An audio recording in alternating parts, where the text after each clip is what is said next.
yan partenaires le fait que gis nga le FMI. waaw le FMI. FMI jëlaat na ko tey parce que Ousmane Sonko dama la jox information. voilà vient d'accabler encore le Fonds monétaire international. mais nee le FMI a une responsabilité sur la situation que nous vivons. non dama lay respect bi nga am si ñeneen ñi. dama lay jox mais dama lay relance. non ce n'est pas une information. je le sais. allez-y foofu laay dugg si. voilà donc FMI ba mu bloqué Sénégal bloqué suñu régime bi FMI su intervenirul dans la nation. dafay am deux impacts premier impact mooy fonds yi nga xamante ni moom nga war a am te mu doon xaalis bu takku doo ko mën a am ndax moom rek moo la ko mën a jox foo xoolee ci marché régional bi ay 300 milliards 400 milliards rek. waxoon ngeen mun ngeen a dem sans FMI. s'il vous plaît deuxième problème bi mooy partenaires techniques ak financiers yi nga xamante ni ñoom ñoo war a ñëw pour investir ci sa réew walla lebal la xaalis nga investir. du ñu ñëw parce que FMI moo yor seen garantie. moo lay jox quitus. exactement loolu nag mu nekkoon problème bi nga xamante ni Bassirou Diomaye Faye daf ko amoon pour industrialiser ce pays là mais c'était ça son objectif. très bien dégg nañ la. léegi processus de souveraineté boobu noonu. comme kii nu mu ko waxee. ça commence du secteur primaire je l'ai toujours dit dans mes interventions mes seetaan xam nañ ko que ça soit les agriculteurs les artisans les pêcheurs dañu war a def de telle sorte que ñoom ñu dooleel leen. nga xamante ni seen liggéey produit bu ñuy fournir muy suñu ressource naturelle day doon produit bi nga xamante ni day neex a transformer deuxième chose mooy le gouvernement fait tout pour empêcher l'exportation de ces produits là ñu transformer que su suñu réew permettre ñu réduire chômage bi parce que en réalité kii lu mu wax dama si nangoo ak moom en tant qu'économiste ce n'est pas l'État qui réduit le chômage ay recrutement yu état bi def ça en réalité mënul wàññi chômage l'État crée les conditions c'est le privé qui diminue le taux de chômage te loolu état bi yan condition la mooy ressource naturelle mu fexe ba am na entreprise surtout bon il y a des entreprises étrangères qui viennent investir au Sénégal mais ñu privilégier aussi nos entreprises locales nos entrepreneurs locaux ñooñu ñu fexe ba ressources yu ñu am fii ni suñu réew nga xamante ni secteur primaire bi la jógee ñu transformer ko. c'est important suñ ko transformer ba pare. troisième chose bu important bi nga xamante ni ñoom dañ koy fàtte. on bloque l'importation de ces produits là d'abord parce que patriotisme dafa commencer si ñu imposer Sénégalais yi ñu consommer d'abord sur suñu propre produit ñu fexe de telle sorte que Sénégalais yi produits yu ñu transformer au niveau local ñu consommer ko loolu dina permettre ñuy éviter une fuite de l'économie. Très bien. beneen affaire bi mooy lu reste lu des mooy ñu exporter ko daf ñuy permettre au niveau international sur le marché international cette exportation là va nous permettre quand même d'avoir une bonne valeur ajoutée d'être compétitif sur le marché international et c'est ça qui va nous mener même vers la souveraineté monétaire beneen affaire bi nga xamante ni moom laa bëgg expliquer waaw rapidement kii wax na ko si côté si côté agriculture bi ci le premier ministre gis nga fii le président Bassirou Diomaye Diakhar Faye vous êtes en train de parler bruit de couloir yi ñuy wax communication bu ñuy def premier ministre et tout mais allez vers les chiffres tey jii à l'instant où je te parle le taux de croissance du PIB réel du Sénégal est de 7,9%. PIB nominal. PIB réel. Nominal. Non, le taux de croissance du PIB réel. Sans les hydrocarbures. Non, sans les hydrocarbures c'est 3,4%.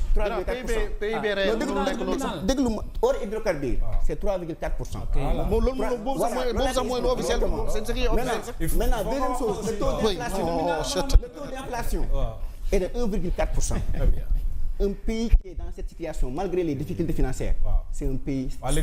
ñëwal sama laaj. Voilà exactement troisième affaire bi mooy li ngeen wax ci côté agriculture lu kiy wax dama ko koy nangul mooy tey jii peut-être gouvernement bi war na def ay efforts yi nga xamante ni dina permettre tey ñu nekk ci secteur agriculture bi du ñoom kese ak ñu nekk ci secteur pêche bi ñuy produire ay produits yu am qualité ñu commencer ci semence bi état dafa defoon benn erreur bu ndaw le gouvernement erreur bi mooy subvention bu ñu dugaloon ci semence bi te semence yi nekkul de bonne qualité moo waral perte de production bu ñu am ci secteur agriculture bi looloo waral le président Bassirou Diomaye Diakhar Faye mu génnee subvention bu nekkoon ci semence bi dugal ko ci irrigation bi ak machinisation bi dina permettre année prochaine les agriculteurs là Inch'Allah rabbi ils auront des produits de qualité et la production va augmenter. Maintenant sur la bonne gouvernance et la transparence. beneen affaire non déglu ma rek bàyyi ma rek ma egg.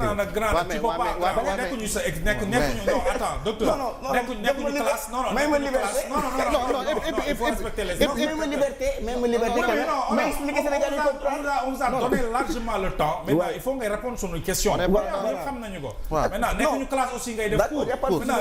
c'est ce qu'il est Mohamed, c'est ce qu'il est en train de faire. Reviens sur la bonne gouvernance et les transparents. Certains dossiers qu'on parle. Bon, si tu veux me sortir de l'économie aussi, je peux.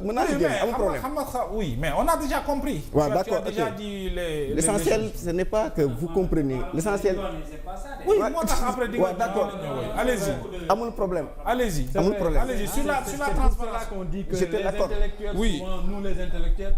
Au lieu ñu leeralal askan bi mais ñun ñoo leen d'accord mais laissez-le terminer sur ma question. yu si bari dafa jaxase. oui mais di nga ñëw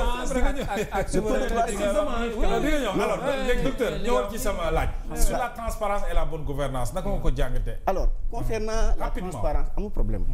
La transparence et la bonne gouvernance je salue le président de la République son excellence Bassirou Diomaye Diakhar Faye si effort yu mu nekk di def première chose effort yu mu nekk di def si OFNAC.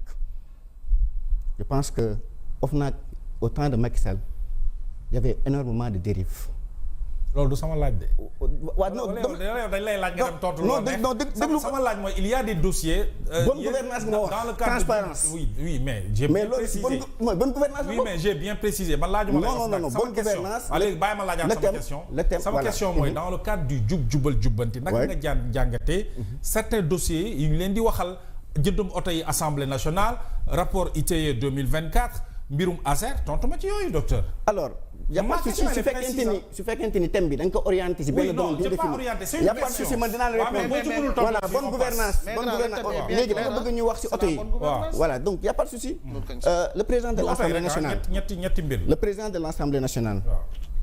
El Malick il a jugé nécessaire que le fait que ñuy joxe prime député yi chaque mois mu nekk xaalis bu clochard donc selon moom c'est son point de vue personnel selon moom mieux vaut ñu jëndal leen ay oto yi nga xamante ni dañ ko mën a utiliser seen mandat wu 5 ans yi ba mu jeex te suñu paree dañ koy delloo yeneen député yi utiliser ko yu war a ñëw su fekkente ni ñoon lañ dund wala ñeneen ñu war a ñëw donc ba mu defee arbitrage bi mu gis ni jënd oto yi nii mooy gën a moins cher si ñoom que di joxe ay indemnité si boobu donc c'est pourquoi bon man su doon man j'allais pas faire ça mais j'ai respecté quand même moom lu mu décidé si loolu donc mënu ma si avancer parce que ñoom daan nañu wax que ça soit le premier ministre daan nañu wax critiquer le fait que ñuy jënd ay oto si ay valeurs yu takku di ko jox député yi mais quand même su defee arbitrage am gis ni loolu moo gëm man dama koy nangu. rapport ITIE sur les hydrocarbures. alors concernant les rapports je pense que les ministres concernés ont l'obligation de nous éclaircir par rapport ak loolu man tant que ñoom génnuñu wax ñu expliquer ni de façon très claire man damay garder sama mal en patience. très bien di xaar les dossiers pour mën si interpréter. alors Khalil naa ñëw ci yow lool ci très rapidement ci bonne gouvernance sur la transparence et la bonne gouvernance bi Justin soulevé dossiers yi ñu leen di ak dossiers yi ñu leen di tuddal njàngat li ci wàll. waaw Mohamed c'est peut-être que il a